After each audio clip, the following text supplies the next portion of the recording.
Kalau nggak ada nasa manso, maka orang selalu berpikir, pokoknya sementing ikut Nabi. Nah, itu bahayanya kalau Anda tidak tahu detail, jangan-jangan syariat yang kamu ikuti itu syariat yang sudah berstatus mansukhoh, telah dicabut. Dan itu banyak. Makanya kata Sayyidina Ali ketika ada orang ngajar nggak tahu nasa manso, halakta wa ahlakta, kamu rusak dan merusak orang lain. Seperti tadi pernah ada kawin itu satu turunan, yaitu era Nabi Adam. Masa kita sekarang kawin sama satu turunan, kan nggak mungkin, ya kan? Pernah ada membumi hanguskan orang kafir, yaitu syariatnya Nabi Nuh. Itu dihapus oleh syariatnya Nabi Ibrahim dulu, yaitu Nabi Ibrahim menghentikan apa? Faman tabi'ani fa innahu minni wa man asoni fa innaka ghafurur rahim.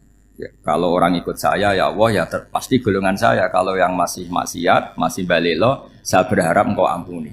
Akhirnya banyak orang kafir tobat. Coba era Rasulullah itu semua orang kafir Mekah itu kafir.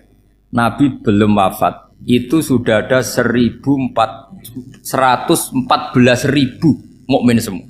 Jadi Nabi menangi mayoritas orang menjadi mukmin dari mayoritas kafir. Yaitu disebut wara'aitan nasa yadkhuluna fi dinillahi afwaj. Andai kan Nabi Muhammad pakai syariatnya Nabi Nuh, bisa enggak ngislamkan orang sebanyak itu? Enggak bisa kan? Maka ini penting mengenali nasa mansuh. Jadi periode cara wong Jawa maksud no tuntas. Robila tadar itu, pasot tuntas itu, menghabisi itu habis di periode Nabi siapa? No, syariat itu sudah enggak dipakai lagi. Yang dipakai apa? Faman tabi'ani fa innahu minni wa man asoni fa innaka ghafurur rahim. Lah Nabi Muhammad ini nabi yang kena khitab anit tabi' millata Ibrahim hanif. Jadi masternya Nabi Muhammad itu mentornya Nabi Ibrahim. Sehingga syariatnya ya faman tabi'ani fa innahu minni wa man asoni fa innaka ghafurur rahim. Tidak syariat Rabbila tadzar alal ardi minal kafirina daya. Jelas ya. Jadi mengenali nasa manso itu penting sekali karena kalau ndak Anda halakta wa ahlakta, kamu merusak diri kamu sendiri juga merusak orang lain karena menfatwakan hukum yang sebetulnya sudah berstatus mansukh. Hanya berdasar itu kan syariatnya nabi-nabi dulu. Syariat yang apa? Syariat yang enggak pernah terhapus hanya satu, usuluddin, yaitu tauhid, itu sama. Tapi kalau syariat itu beda-beda atau furu'iyah itu beda-beda. Itu tadi saya beri contoh era Nabi dulu kalau ada pakaian najis dipotong, dibuang. Era Nabi Muhammad dicuci. Orang kafir dihabisi oleh langit. Era Nabi Muhammad enggak boleh, bahkan didoakan Allahumma hdi qaumi fa innahum la ya'lamun. Di Qur'annya apa? Wa in ahadum minal musyrikin astajaraka fa'jirhu hatta yasma'a kalamullah tsumma ablihu ma'mana. Jadi kalau ada orang kafir enggak boleh main dihabisin, mereka beri peluang untuk mengkaji kitabullah. Hatta yasma'a kalamullah. Kalau mereka sudah berpeluang ngaji, harus tsumma ablihu ma'mana, harus dijamin keamanan. Ya, karena apa? Dzalika bi annahum qaumul la ya'lamun. Bagaimanapun mereka memang karena tidak tahu. Nah, kenapa tidak tahu? Karena tadi mereka tertutup oleh kultur yang beratus-ratus tahun. Mbah-mbahnya mereka menyembah batu, menyembah berhala. Ya taunya itu ya Tuhan. Bagaimana Anda bisa menjelaskan sesuatu yang sudah beratus-ratus tahun kan tidak gampang. Maka ada periode dimaklumi. Apa? Kalau era sampean kan, mosok waktu disembah saking gobloknya orang. Kamu lahir kan sudah nyembah Allah, tidak nyembah batu. Bayangkan kalau kamu jadi mereka.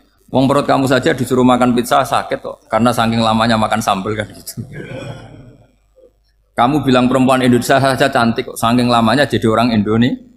Padahal orang Indonesia tanyakan orang Eropa, cantiknya di mana? Kamu lahir di Afrika, bilang orang Afrika itu cantik, tanyakan orang Eropa, cantiknya di mana? Hitam gitu kok. Jadi orang itu pasti terkooptasi oleh sekelilingnya. Orang Afrika akan bilang wanita Afrika itu cantik. Coba tanyakan orang Eropa, cantik apa enggak? Belas. Orang Eropa yang kulitnya gitu kata orang Eropa indah, kata sampean. Koyok anaknya kebo katanya kuda jadi. Jadi orang itu akan terkooptasi oleh sekelilingnya. Bayangkan kalau semua orang nyembah berhala terus kamu ndak, alasan kamu apa? Kan menentang mayoritas. Dan itu berat.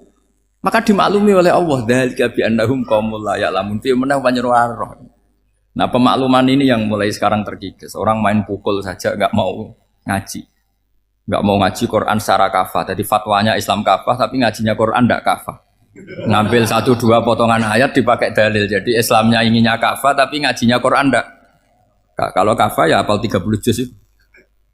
Kalau mau ya, kalau mau kafah ya hafal berapa? 30.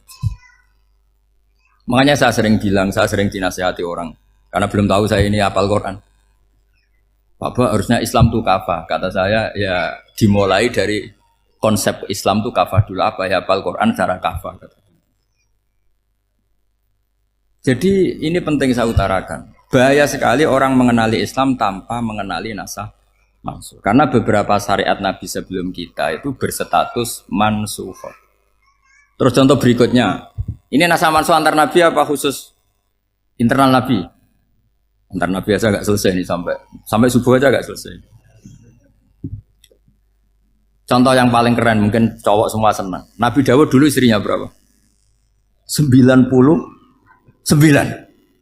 Nah itu kalau masih halal itu kan berarti jenengan tuh punya istri berapa? Wah itu kan ngeri betul. Punya satu aja repotnya gitu apalagi berapa? Punya 99.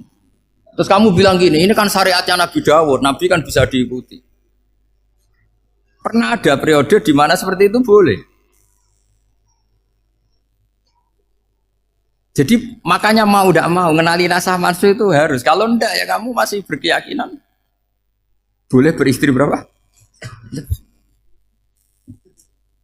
Nah ini penting saya utarakan. Makanya Sayyidina Ali itu kalau ngetes calon mubaligh, kira-kira kalau Kemenak dulu inginnya apa? Sertifikasi apa?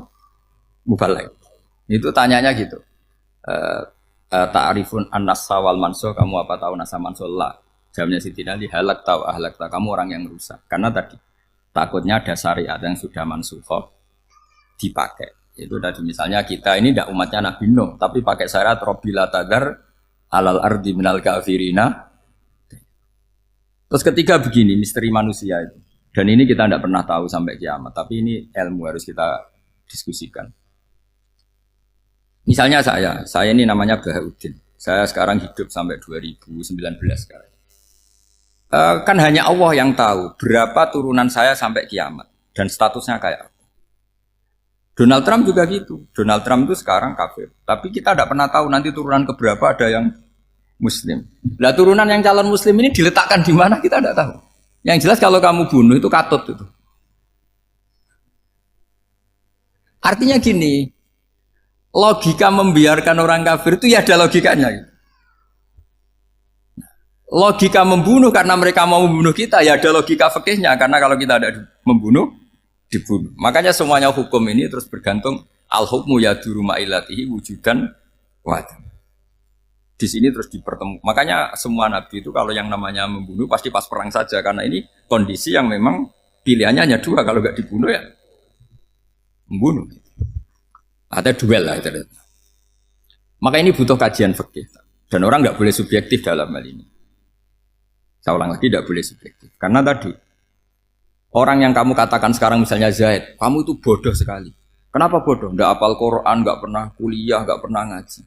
Ternyata Zaid ini bersemayam calon anak yang alim alama hafal Quran. Namanya Umar, tapi masih jadi sperma. Suatu saat Zaid itu punya anak alim alama. Kan banyak orang nggak bisa baca Quran punya anak hafid. Banyak nggak di Indonesia? Banyak nggak petani yang punya anak dekan? Petani punya anak dekan. Yang dekan punya anak naik kelas saja susahnya bukan main. Banyak kan? Nah ketika dibalik nanti ada dekan punya anak goblok, yang petani punya anak dekan, pinter mana? Kita tidak pernah tahu. Makanya ini kan ya sudah, kalau nggak pernah tahu ya bilang saja wallahu alam, kan selesai. Daripada keminter keliru kan ada wallahu alam.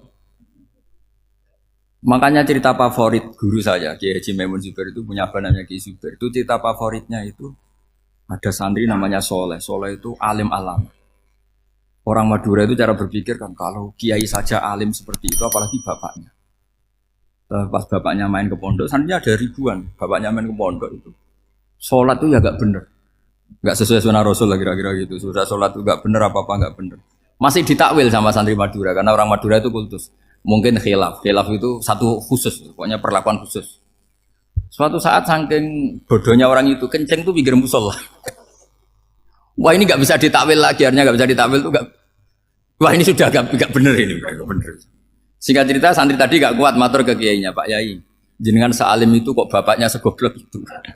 Kenapa? Dia kencing pinggir musola. Oh bapak saya itu pinter sekali. Kok bisa? Karena beliau yang memutuskan saya mondok sampai saya jadi alim alama seperti ini. Yang bodoh itu mbah saya. Bodoh itu bahasa ya kan. Artinya gini, sekarang misalnya Anda dekan, atau Anda rektor, atau Anda profesor, atau Anda kiai top, mubalek kondang. Anda mubalek kondang terus punya anak, gobloknya bukan main. Atau apalagi anaknya ketangkep KPK. Yang satu anaknya orang bodoh jadi dekan. Kalau kompetisi ini pinter mana coba? Ada ahli metodologi, tapi anaknya itu terlibat narkoba. Yang ini petani utun, anaknya dekan. Kira-kira kalau dikompetisikan pinter mana? Anaknya pinter petani tadi gitu. Yang ketika petani kamu vonis bodoh gitu. Tapi siapa tahu kalau ini menyimpan calon, paham ya? Kita tidak pernah tahu. Makanya Quran selalu ngajari di dalam ilmu sosial itu wa in adri la'allahu fitnatul lakum wa mata'un ila. Di dalam ilmu sosial itu kita harus jawab tidak tahu. Karena mungkin. Makanya saya tadi pagi ngaji di direktorat saya bilang, saya pernah diprotes orang, Gus kamu udah jelas 01 atau 02. Ya saya jawab gitu. Manusia itu makhluk yang paling gak jelas gitu. Sekarang soleh suatu saat bisa saja gak soleh. Yang sedang gak soleh suatu saat soleh. Sesuatu yang mungkin rubah kok kamu fanatik itu gimana? Nalarnya itu gimana? Coba kita tahu dulu Wahsy itu pembunuh Hamzah, akhirnya mati mukmin ya enggak? Padahal orang yang sangat dibenci Rasulullah karena membunuh Sayyid siapa? Hamzah. Sa'labah yang tukang itikaf di masjid akhirnya su'ul. Kita enggak pernah. Nah kalau enggak pernah tahu ya enggak usah terlalu fanatik biasa. Kayak jenengan seneng saya itu ya saya enggak tahu sampai kapan ya. Saya seneng sampean sampai kapan ya enggak tahu. Kayak suami istri. Pas nikah harmonis bulan madu sampai kapan pertanyaannya. Yang jelas paling awet itu pasangan jelek itu pasti nggak awet. Makanya jadi guyonan tuh. Pasangan tuh jangan baik-baik gak awet. Kalau jelek itu awet. Ternyata maksudnya cantik sama ganteng. Itu suatu saat pasti jadi jelek. Yang jelek sama jelek pasti jelek terus. Makanya jadi guyonan. Kalau pasangan jelek itu awet katanya. Tapi kalau pasangan baik, ternyata baik wajahnya itu pasti gak awet. Suatu saat pasti jelek, tapi yang jelek awet karena mulai dulu ya jelek sampai gitu. Awet jeleknya maksudnya bukan. Ya jelas ya. Jadi saya mohon sekali ini ilmu. Sampai ndak urusan ini bukan urusan cocok tidak cocok, tapi ilmu. Ilmu harus kita dengar bahwa syariatnya para nabi itu yang sifatnya furu'iyah, tidak usuliyah, tidak tauhid itu potensi rubah. Sehingga mengkaji nasab mansukh itu satu keharusan seorang ulama. Makanya setiap ada syariat nabi hal hadis syariah mu'abbadah amla, mansukhoh amla. Karena potensi itu tinggi. Kita tahu dulu semua nabi sholat menghadap apa? Baitul Maqdis. Era Rasulullah dipindah ke Ka'bah. Tapi kalau kamu katakan total Baitul Maqdis ya tidak juga. Nabi Ibrahim mulai dulu madhabnya ke Ka'bah. Tapi kalau Nabi Musa ke Baitul Maqdis. Terus kamu bilang ini 01, 02 ya ada memang syariat jadi sesuatu yang furu'iyah. Nah, kenapa ini furu'iyah? Jawabannya sederhana. Ketika seseorang menghadap Ka'bah itu menghadap batu apa menghadap Allah? Allah. Ketika menghadap Baitul Maqdis hakikatnya menghadap Allah apa menghadap Baitul Maqdis? Allah. Maka menghadap Ka'bah itu sebenarnya masalah furu'iyah. Yang masalah usuliyah adalah inni wajjahtu wajhiya lilladzi fataras samawati wal ardh. Yang permanen adalah menghadap Allah Subhanahu wa taala. Cuma secara prosedur syariatnya secara zahir menghadap Ka'bah. Maka potensi rubah karena ternyata itu furu'iyah, untuk kiblatnya itu furu'iyah. Yang permanen adalah menghadap ke Allah Subhanahu wa taala. Ini pentingnya. Jadi terus sekarang masih antar nabi apa di internal nabi? Ini sudah mau selesai, ini sudah habis ini. Internal.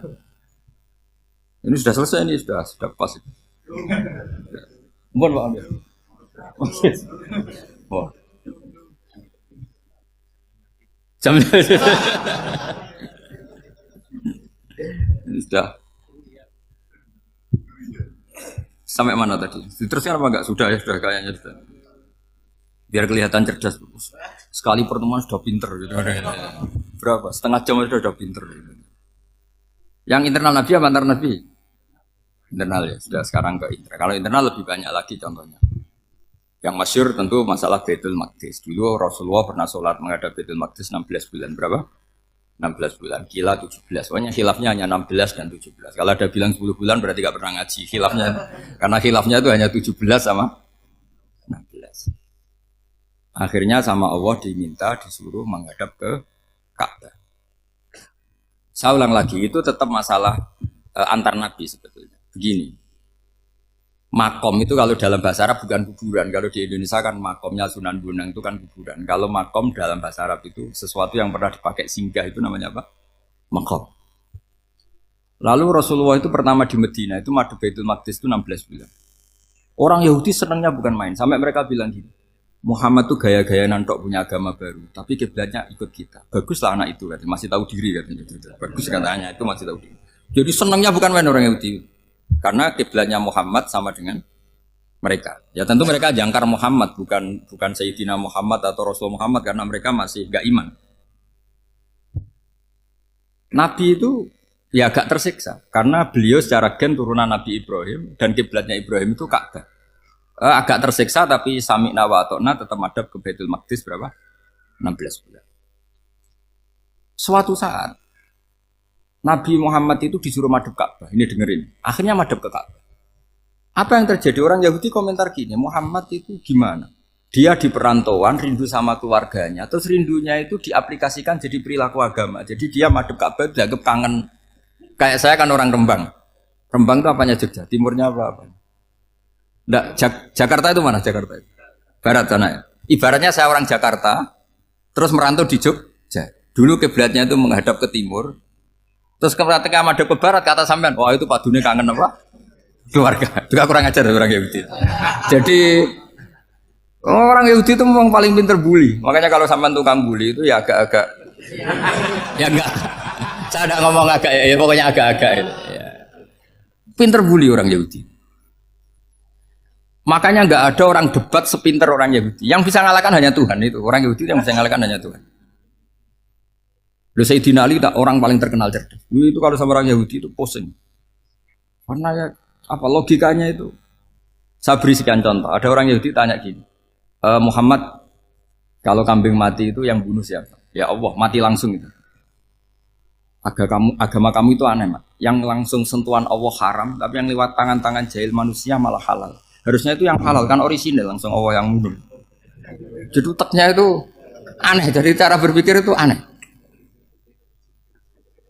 Nah cara sampean ini kan, nak halal pangan kue. Tapi Nabi kan nggak boleh bertutur kata kasar gitu. Kalau yang jadi Nabi saya untalan ngono kan gitu. Tapi Nabi kan nggak boleh kasar. Jadi Nabi itu problem karena nggak boleh apa? Kasar. Kalau kita kan gampang, wis nak halal untalan kan selesai apa? Tapi Nabi nggak boleh kasar gitu. Jadi nak jadi nggak Nabi, nggak sampean itu kan enak. Mau keliru ya pantas, mau apa saja pantas. Karena kan nggak panutan. Kalau Nabi nggak bisa meluruskan kebenaran itu harus tetap sesuai akhlak. Ya, jadi agak kerepotan. Makanya punya Umar, alhamdulillah ada yang nggak perlu aturan itu. Jadi enak. Jadi ya itu memang aturannya harus itu. Coba Nabi itu perang tapi nggak boleh bunuh. Kayak apa susahnya? Beliau jadi sasaran tembak tapi nggak boleh bunuh. Kalau sahabat kan enak, duel, relax, santai, bisa tarung. Kalau Nabi nggak boleh. Makanya Nabi meskipun ikut perang terus gak ada sejarah orang yang dibunuh. Ya, hanya satu peristiwa itu pun dibaca orang kafir, ditangkis Nabi, pedangnya kembali ke dia mati. Tapi gak ada yang Nabi. Karena Nabi kalau pembunuh nanti itu terus kayak pendekar kan susah juga punya Nabi kok. Habis perang saya Nabi tanya, Muhammad habis perang berapa? 1000. Ya repot juga punya Nabi mantan apa? Pembunuh meskipun yang dibunuh orang kafir. Tapi kan kayak apa ya? Fitrah manusia itu akan menolak kepemimpinan orang yang gitulah pokoknya nggak bisa diterangkan itu. Makanya Nabi itu nggak pernah bunuh meskipun kayak apa musuhnya tapi nggak pernah bunuh. Untungnya di sekeliling orang-orang yang tadi. Jangan bilang tuh suka bunuh ya, pokoknya perang gitu ya. Perang dengan bunuh itu beda loh ya. Kalau perang itu fair apa? Sampai mana tadi? Nabi Ibrahim ya. Makom tadi saya ulang lagi. Nabi Muhammad menghadap ke Baitul Maqdis itu hanya Allah nuruti. Ini loh Nabi betul. Tahu betul bahwa di antara syariat adalah Baitul Maqdis karena semua nabi pernah berkiblat Baitul Maqdis. Tapi Nabi ketika menghadap ke Ka'bah, Nabi juga dibilangin sama Allah. Ini loh syariat yang benar karena Ka'bah juga kiblat sing aktaku, lebih tua ketimbang Baitul Maqdis. Maka disebut Ka'bah Atiqah. Ilal Baitil Atiq. Kalau Quran bahasakan Ka'bah apa? Wal yatawafu bil Baitil Atiq. Atiq itu tua sekali. Ya sudah. Ketika berstatus tua itu orang Yahudi seneng, mergo roh kelirune Muhammad. Mereka nantang, Muhammad ayo debat terbuka. Nabi rawuh. Bagaimana Anda bilang Ka'bah itu kiblat tertua? Wong Ka'bah itu pertama yang menghadap sana itu ya kamu. Semua Nabi menghadapnya ke Baitul Maqdis. Terus Nabi Muhammad mulai berargumentasi ilmiah tadi. Enggak, Ka'bah itu kiblatnya Ibrahim. Jadi Ibrahim dulu itu yang mulai dulu kiblatnya itu di Ka'bah. Terus orang itu tanya, buktinya apa? Terus dijawab, fihi ayatum bayinatum maqam Ibrahim. Ternyata di situ ada jejak kakinya Nabi Ibrahim, yaitu batu yang diinjak beliau ketika bangun Ka'bah. Itu argumentasi ilmiah. Lah barang orang Yahudi kehilangan ilmu, itu gobloknya orang Yahudi. Makanya yang bisa mengalahkan Yahudi hanya Allah Subhanahu wa taala. Luang Ibrahim saja golongan kita, pengikut kita. Ibrahim itu pengikut Yahudi. Wah, itu Nabi mulai senyum-senyum, mulai tertawa-tawa. Wah, itu goblok, orang terdidik.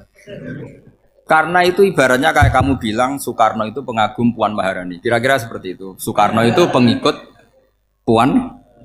Karena Yahuda itu Yahuda bin Yakub bin Ishak bin Ibrahim. Saya ulang lagi ya, nasabnya Yahudi ya Pak. Yahuda bin Yakub bin Ishak bin Ibrahim. Jadi Ibrahim itu mbah keempat dari Yahuda. Tapi karena mereka kalah debat, Ibrahim itu pengikut Yahudi. Itu sama dengan bilang apa? Soekarno itu pengikut Puan Maharani. Itu kan jadi aneh. Atau Gus Dur pengikut Mbak Yeni. Atau Basim Asari pengikut Mbak Yeni. Itu kan aneh.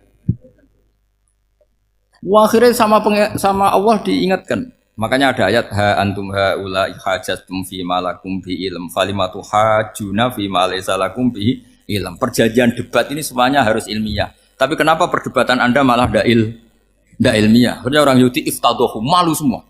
Wah, semuanya Muhammad. Itu satu-satunya kekalahan orang Yahudi. Tapi ayat-ayat seperti ini itu enggak populer. Ayat ha antum haula hajjatum fi malakum bi ilm falimatu hajuna fi ma laysa lakum bi. Jadi Islam betapa hebatnya Islam. Kalau debat harus ilmiah. Dan Kanjeng Nabi menantang, ini perjanjian kita debat ini ilmiah. Kenapa sekarang jadi tidak ilmiah? Yaitu kamu mengatakan Ibrahim itu pengikut Yahudi. Padahal Ibrahim dengan Yahudi itu dulu Ibrahim. Kan Yesus kalah, tapi tetap rakyat Islam. Tapi nah, makanya terus Ka'bah dibuktikan ketuaannya lewat apa? Fihi ayatum bayinatum maqamu Ibrahim. Itu bukan makam kuburan. Karena makamnya Nabi Ibrahim tetap di Hebron, tempat di Palestina. Kira-kira itu Palestina. Jadi Israel yo ning Israel, bola menang di. Jadi ning Israel yo ning Israel, jadi Palestina ning. Saya pernah ziarah ke sana di Hebron. Di makamnya Nabi siapa? Ibrahim. Jadi jelas ya. Jadi nasa manso itu ketentuan yang dikehendaki Allah Subhanahu wa taala untuk menguji loyalitas manusia, menanggalkan semua akalnya. Makanya saya mohon sekali siapapun yang ngaji saya dimanapun, sekali-kali manusia itu harus menanggalkan akal. Sekali Anda pakai akal, maka Anda akan ingkar dengan nasa manso. Nasa manso itu hukum yang direvisi, yang dibatalkan. Makanya orang Yahudi lagi-lagi pinternya orang Yahudi. Merovokasi orang-orang yang Islamnya belum kuat, diprovokasi gini. Ungzuru ila Muhammadin tahayyara fi din yukhillu yawman wa yuharrimu ukhra. Lihat itu Muhammad, dia kebingungan cara beragama. Kadang bilang A, besok bilang B. Jadi nasa mansub dianggap satu bentuk kebingungan. Gak kurang ajar. Wah, akhirnya sebagian orang yang murtad. Makanya nasa mansub itu satu peristiwa yang menjadikan banyak orang murtad. Karena diprovokasi orang Yahudi bahwa itu bentuk kebingungan Muhammad. Akhirnya terus saya qulu sufa minan nasi ma wallahum angqiblatimul lati kanu alaiha. Kelirunya orang Yahudi adalah ternyata nasa mansuh yang dipilih Rasulullah itu semuanya ada di Taurat dan Injil. Termasuk di Taurat dan Injil disifati dan Nabi yusolli ilal kiblatin, bahwa Nabi ini akan bersolat dengan dua kiblat. Makanya tetap ditantang. Qul fa'tu bitaurati fatluha in kuntum shadiqin. Kalau kamu tidak percaya bahwa saya ini orisinil, ayo bareng-bareng mengkaji Taurat. Tapi mereka tidak siap mengkaji Taurat. Karena Taurat semuanya mendukung Rasulullah Muhammad SAW. Fatluha in kuntum shadiqin. Makanya ini penting sekali ngaji. Jadi perdebatan itu macam-macam. Dan itu pinternya orang Yahudi. Ungzuru ila Muhammadin tahayyara fi dini yukhillu yawman wa yuharrimu ukhra. Ini penting sekali. Makanya nasa mansuh itu uji loyalitas. Itu Imam Malik kalau mencontohkan ke Imam Syafi'i. Saya berisikan contoh fikih. Ini saya melanggar waktu ini. Ini sudah saya yang tidak mengesahkan diri saya. Ya misalnya ini ya, ini kertas sak bawa ya, ini kertas sak bawa. Terus ini tak kasih uang misalnya, uang 100.000. Atau kalau contoh Imam Syafi'i dulu dididik Imam Malik begini. Ya Syafi'i kalau kamu punya dua budak, dua pembantu, kalau dulu kan masih ada budak, dua pembantu lah kira-kira. Seneng mana, yang cerdas sama yang goblok? Seneng yang cerdas. Kalau yang nurut sama yang bantahan, seneng yang nurut. Nah, yang nurut itu yang goblok. Makanya tinggal dibalik saja. Kamu tak beda ya. Seneng mana punya istri yang cerdas apa yang goblok? Coba jawab. Atau ibu-ibu mbak-mbak ini, seneng mana punya suami yang cerdas atau yang goblok? Kalau cerdas gak bisa diakali. Tapi goblok nurut tapi ya kadang di sini-sini kadang-kadang sini. Nah, itu kan antar manusia. Masalahnya kita menghadapi Allah Subhanahu wa taala yang semua kita pasti bodoh. Kita menghadapi Allah Subhanahu wa taala yang semuanya kita pasti bodoh. Allah jelas ngendikan wa kanal insanu dzaluman jauhlah, manusia itu banyak dolimnya. Dolim itu sifat mubalaghah. Kalau orang dolim sekali dolim, kalau sering zalum, kalau jahil biasa jahil, kalau banget jahili jahul. Bahasa Arab kan gitu memang. Ghafir, pengampun biasa. Kalau ghafur selalu mengampuni. Syakir, makanya sifatnya Allah Ta'ala ikut wazan fa'ul semua. Ghafur, syakur. Atau diikutkan wazan fa'al.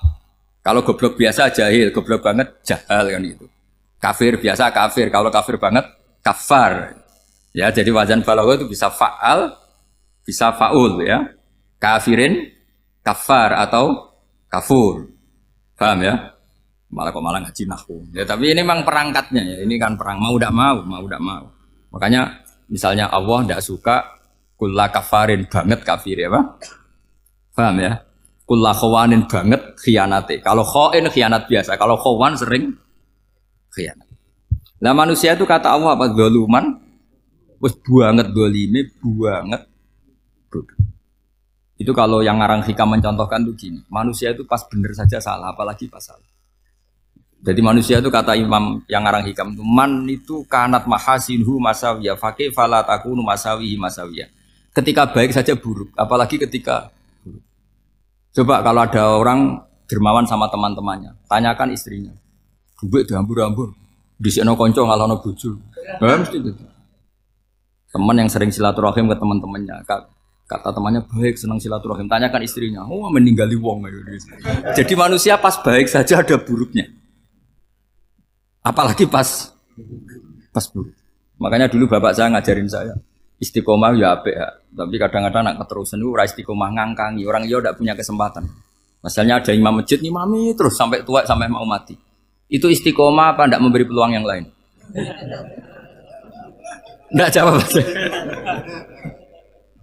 Jadi itu manusia. Jadi pas baik saja buruk, apalagi pas buruk. Kayak saya gini di sini ngajar baik, tapi saya ada sopannya harus di atas. Padahal banyak orang sepuh, ada Pak On, ada beberapa yang kan terpaksa nggak sopan. Tapi sama yang nyuruh, berarti sama yang dosa. Kemarin-kemarin saya minta di bawah supaya ganjaran saya utuh, ini gara-gara begini ganjaran saya ini agak terkredit apa terdebat itu karena itu. Saya teruskan. Jadi manusia itu punya sisi itu karena manusia itu dzalum dan apa jahul. Wa kanal insanu dzaluman. Problemnya ini ngadepi Allah yang selalu pinter, yang kita selalu bohong. Misalnya gini, kamu ditanya Allah. Ini contohnya Imam Malik. Ikla hadi sokhroh fa inna tahtaha dhahaban. Coba bongkahan batu itu kamu angkat, di bawahnya ada emas. Lalu budak yang pinter berlogika, oh disuruh buka itu karena ada emas toh. Berlogika. Kalau budak yang goblok enggak, ya disuruh ya diangkat saja. Ada emas apa enggak karena perintah ya diangkat. Yang satu nurut karena perintah, yang satu nurut karena ada emas, ada sesuatu. Logikanya suatu saat Tuhan tuh hanya bilang gini tok, ikla hadis sokhroh, batu itu angkat. Yang nurut yang goblok permanen tadi kan langsung ngangkat. Yang pinter, ini ada apa lagi Gusti kok harus diangkat? Ya gak ada apa-apa, nyuruh saja kata Allah gitu. Wah tidak bisa, sesuatu harus ada alasannya. Itu kira-kira mangkel loh agak. Oh mangkel. Nah, logikanya manusia seperti itu. Makanya dua murid pinter, di rakyat pinter, presiden ya susah mesti demo. Goblok ya susah sini wong. Ini kan nggak ada pilihan. Memang manusia itu nggak ada pilihan. Nah sekarang masalahnya gini di fikih ini saya kembali lagi ke fikih. Pertanyaannya secara fikih begini. Misalnya iddah. Iddah itu seorang perempuan ditinggal mati suaminya atau ditinggal atau cerai. Itu kan ada namanya apa? Iddah. Iddah itu memastikan apa tujuannya? Memastikan rahim itu steril dari mani atau sperma zaut awal. Supaya nanti kalau dinikah orang lain tidak terjadi ikhtilatul nasab. Oke, berarti iddah kita beri argumentasi secara ilmiah li baro'atir rohmi. Jadi misalnya Zaid menceraikan istrinya Sri dalam keadaan masih bisa haid. Iddahnya 3 kali masa suci. Wal mutallaqatu yatarabbasna bi anfusina salah satu guru.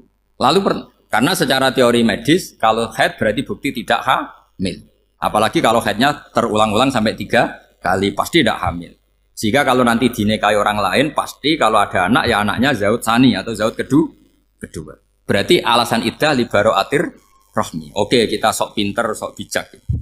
Pertanyaannya adalah, sekarang sudah baru 1 bulan, suaminya di Malaysia, nggak pernah ngumpuli. Dicek di medis juga berbukti tidak hamil. Apakah boleh tanpa iddah? Semua ulama mengatakan tidak boleh. Tapi ini kan rahimnya jelas bersih. Ya karena iddah itu nuruti perintah pangeran, pokoknya tetap iddah. 3 kali masa suci. 3 kali masa suci atau masa haid. Itu ada perdebatan ulama. Tapi kan ini terbukti bersih, Gus.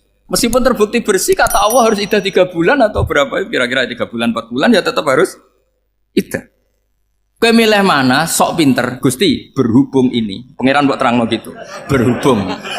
Jadi Tuhan apa mbok wari? Berhubung, Gusti. Ini jelas steril dari sperma zaut awal. Enggak usah iddah, Gusti. Sama aja kamu disuruh majikan kamu ikhla hadis sakhra, berhubung nggak ada apa-apa, nggak usah ya. Kira-kira mangkel nonda budak yang seperti itu. Mangkel. Maka dibutuhkan kebodohan dalam beragama. Betul itu memang. Makanya Nabi itu unik, pernah bilang itu gini, aksaru ahlil jannah al-bulu, aki-aki penduduk swarga itu al-bulu, wong goblok-goblok. Maksudnya goblok yang jenis ini, bukan goblok betulan maksudnya. Maksudnya goblok jenis ini itu ya tetap pinter, tapi pinternya dibuang, pura-pura goblok demi samina. Jadi saya misalnya kok pinter dan goblok tadi sekaligus, pinter dan goblok. Ya bah, ikhla hadis sokhro, fa inna tahta hadapan. Tak angkat, karena saya tahu di bawah ada emas. Tapi di hati saya, sajane ya mergo perintah. Suatu saat kok disuruh Allah, ikhla hadis sokhro, perintah ya tak angkat, ya sudah. Jadi ya pinter ya goblok. Saya tahu namanya perintahnya Allah pasti ada hikmahnya. Hikmahnya iddah adalah libaro'atir rohmi.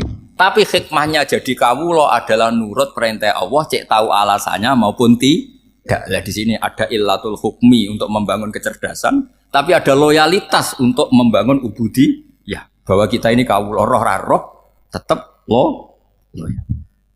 Makanya tadi pagi saya cerita Sayyidina Umar. Sayyidina Umar kayak apa cerdas, tapi tetap ubudi ya. Yaitu Rasulullah SAW sering dibully orang kafir. Muhammad tuh gaya-gaya nantok. Wong ra oleh nyembah berhala, ra oleh nyembah watu, jebule dekne nyembah Hajar Aswad. Karena dilihat dari jauh kan tetap nyium Hajar Aswad. Coba kalau kamu lihat dari jauh, kamu sujud dari jauh kan kayak sujud sama batu. Makanya Sayyidina Umar karena orang kafir masih cara berpikir gitu, tiap nyium Hajar Aswad itu komentar gedumel. Alim tu annaka hajarun la tadurru wa la tanfa. Walau la anni ra'aitu Rasulullah qabbalaka ma qabbaltuka. Aku roh nak watu, raman doroti, raman fati. Kalau saja saya tidak melihat Nabi nyium kamu, saya tidak sudi nyium kamu. Jadi tidak berdoa, doa mustajab itu tidak gerutu. Karena apa? Umar tahu ini masalah secara tauhid. Kalau saya doa depan Hajar Aswad nanti dikira syirik karena berdoa di depan batu. Tapi kalau saya tidak nyium, nyulayani sunnah Rasul, yaitu nyium Hajar, wis tengah-tengah nyium sambil gerutu, itu sudah kompromi. Ya nyium tapi gerutu. Kayak apa? Makanya ya cerdas tapi ya goblok tadi ya cerdas. Itu uniknya Rasulullah. Jadi muji orang pintar ya sudah langit. Tapi Nabi pernah dalam satu hadis mengatakan aksaru ahlil jannah al-bulbu. Aki-aki penduduk swarga itu orang bodoh. Artinya orang bodoh itu bukan bodoh betulan. Dia meninggalkan akalnya demi loyalitas ubudi. Untuk menutup itu bukti begini. Perang Badar itu perang yang nggak mungkin dimenangkan umat Islam karena orang kafir itu 1000 dengan pasukan full dengan peralatan perang full. Rasulullah itu tahun kedua Hijriah itu pasukannya hanya 313. Itu pun pedang itu untuk orang 5 itu hanya ada pedang 1. Jadi kalau mau dibaca orang, sih kamu nilai pedangnya aku. Itu kan nggak kebayang perang dalam keadaan seperti itu. Jadi mesti kalah, orang kok mungkin kalah, mesti. Tapi Nabi tetap bilang, saya ini disuruh Allah perang, ya harus berangkat. Yaitu perang Badar. Kata para sahabat, ya Rasulullah ini nggak masuk akal, sudah nggak usah perang, ini nggak masuk akal, mau setor nyawa. Sudah gitu dadaan, nggak ada persiapan. Lucunya apa? Sahabat itu ketika Nabi tetap berangkat. La akhrujanna walau waqti. Nabi menginginkan saya tetap berangkat meskipun sendi. Setelah Nabi berangkat sekian meter, tuh sahabat ikut semua. Kata Nabi, lah kamu kok ikut? Ya ikut saja. Kata kamu mesti kalah. Ya anggap saja setor nyawa. Demi loyalitas pada jenengan. Itu makanya nggak ada periode sebaik periode sahabat. Tapi yang gerutunya jalan. Karena gerutu ini bawaan ilmiah. Makanya kita loyal sama presiden, tapi yang nggak cocok ya gerutunya jalan. Tapi bawaan mencintai Indonesia tetap jaga stabilitas. Itu bawaan cinta Indonesia, bukan cinta pejabatnya kadang. Gerutunya jalan, tapi bawaan loyal sama Indonesia tetap mengaku. Bawaan loyal sama Rasulullah tetap ikut perang, bawaan akal karena nggak masuk akal ya gerutu. Dan itu uniknya Quran itu mengapresiasi itu dan dianggap nggak masalah. Saya bacakan ayatnya. Kama akhrajaka rabbuka min baitika bil haqq wa inna fariqam minal mu'minina lakarihun yujadilunaka fil haqqi ba'dama tabayyana ka'annama yusaquna ilal mauti wa hum yanzurun. Peristiwa Badar ada peristiwa kamu itu keluar untuk perang. Sahabat kamu ngikuti, tapi mereka lakarihun, enggak senang sebetulnya. Karena enggak masuk akal. Ya geremeng tapi ya derek. Yujadilunaka fil haqq, mereka mendebat kamu dalam kebenaran. Jadi ya Rasulullah wong perang karuan kalah jenengan lakoni alasane nopo?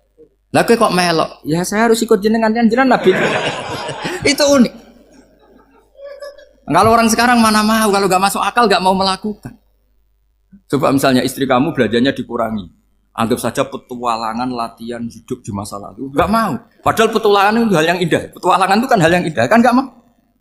Oh ngirit aja alasan. Tapi lucunya kalau dijak camping bermiskin-miskin di hutan mau. Karena karpe dhewe, tapi suami yang ngongkon. Ayolah seminggu ini kita model miskin, anggap aja petualangan masa lalu. Enggak mau. Karena pinter, apa? Coba kalau bodoh. Ya ngono ya apa-apa Mas. Tapi resiko anak bodoh, pas kamu sakit ya dibiarin. Karena dia melihat sakit kan biasa, namanya manusia. Jadi makanya ini pilihannya susah, hidup itu masih susah makanya ini. Jadi uniknya Quran gitu, Quran itu membolehkan psikologi manusia. Makanya Allah ngendikan kutiba alaikumul qital wa huwa kurhul lakum. Ya saya tahu kamu tidak suka perang. Allah yang ngakui bahwa kurhul enggak apa-apa. Tapi ketidaksenangan kita harus dilawan demi mengikuti Allah dan misalnya perempuan Allah juga gitu. Wa ashiruhunna bil ma'ruf. Gauli istri kamu muamalah secara baik. Kata Allah fa in karihtumuhunna fa asa an takrahu syai'a wa ja'alallahu fi khairan kasira. Mungkin ada watak yang kamu tidak suka, tapi di situ ada kebaikan. Allah ngaku yang namanya suami mesti ada watak yang nggak suka dari istri. Juga sebaliknya lebih banyak lagi yang suami istri kamu tidak suka watak kamu, juga nggak suka hidung kamu, wajah kamu banyak lah nggak disuka. Tapi demi kestabilan negara suami istri ini, mereka loyal. Justru itu bagus. Maka jagalah ilmu, juga jagalah loyalitas. Itu yang perlu saya utarakan. Jadi makanya agama ini dibangun dua. Satu kecerdasan hikmah, yaitu ya al-hukmu yaduru ma'ilati wujudan wa adaman. Tapi juga ada ubudiyah, bahwa agama ini milik Allah. Maka sami'na wa ata'na. Karena begini logikanya, saya ulang lagi masalah batu. Ikla hadis sokhro fa inna tahta hadaba. Terus saya angkat, pembantu saya ngangkat. Dia saya gaji atas nama apa? Nurut kan? Atas nama menemukan emas apa atas nama nurut? Nurut, karena emas itu juga penemuan saya, milik saya. Ngangkat batu yang nggak ada emasnya juga atas nama nurut. Jadi rapot yang saya berikan ke pembantu saya itu tentang nurut dan tidak nurut. Saya kan tidak peduli dengan cerdas dan tidak cerdas. Itu kan tidak sesuatu yang menguntungkan saya. Nah Allah juga gitu. Kecerdasan kamu, pinter kamu itu tidak menguntungkan Allah Subhanahu wa Ta'ala. Karena Allah itu tidak butuh pinter kamu, cerdas kamu. Allah hanya butuh mental ubudiyah kamu. Makanya Allah mensifati nabinya hanya subhanalladzi asra bi abdihi, karena status tertinggi manusia adalah sifat kehambaan. Makanya ya Tuhan nafsul mutmainnah irji'i ila rabbiki radhiyatam mardiyah fadkhuli fi ibadi. Berstatuslah sebagai hamba baru wadkhuli jannah. Nah kalau kamu berstatus hamba ya harus baik, gak usah kalian bantah. Coba kalau kamu rasional, ya Allah kenapa bikin surga nanti-nanti? Engkau kan bikin sekarang, ngapain repot-repot nanti? Jadi kacau semua agama. Makanya yang perlu didahulukan adalah status ya Tuhan nafsul mutmainnah irji'i ila rabbiki radiyatan mardiyah fadkhuli fi ibadi. Masuklah berstatus sebagai hamba saya. Khasnya hamba tadi ya cerdas karena semua yang diperintahkan Allah pasti ada hikmahnya. Tapi kecerdasan ini kadang kita tinggalkan demi loyalitas ubudiyah. Assalamualaikum warahmatullahi wabarakatuh.